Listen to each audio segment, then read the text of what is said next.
தமிழர்களுக்கு தமிழ்நாடு, தெலுங்கர்களுக்கு ஆந்திரா, கன்னடர்களுக்கு கன்னடம், குஜராத்திகளுக்கு குஜராத் என்று மாநிலங்கள் பிரிந்தால் சமஸ்கிருதம் தான் என் தாய்மொழி என்று சொல்லுகிறவனுக்கு ஏது மாநிலம், எங்கே நாடு வராது. ஆகவே மொழிவழி தேசியம் வளரக்கூடாது என்பதுதான் இந்துத்துவ செயல் திட்டம், அதுதான் பிராமண செயல் திட்டம், அதுதான் RSS உள்ளிட்ட சங் பரிவார்களின் அல்டிமேட் செயல் திட்டம், அதி உச்சமான செயல் திட்டம். ஆகவே தமிழ்நாட்டை பொறுத்தவரையில் திமுகவை வீழ்த்துகிற வரையில் மொழிவழி தேசியம் பேசுகிறவர்களை விட்டு பிடிப்பார்கள். அவன் கையில் தான் கயிறு இருக்கு. நீ எவ்வளவு வேணாலும் போலாம், என்ன வேணாலும் பேசி, திமுகவை திட்டியா திட்டு, பெரியாரை திட்டியா திட்டு, அது வீழணும். அவனுக்கு இங்க இருந்த the fragmentation of vote bank, வாக்கு வங்கி சிதறடிக்கணும், அது ஒரு ஸ்ட்ராட்டஜி.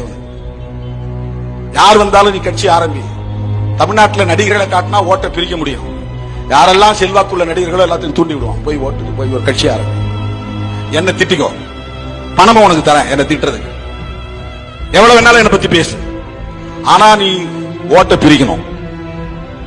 ஏடிஎம்கே முதல்ல பலவீனப்படுத்து, அதை காணாம ஆக்கிட்டா நாங்க செகண்ட் பிளேஸ் வந்துடும் பிஜேபி.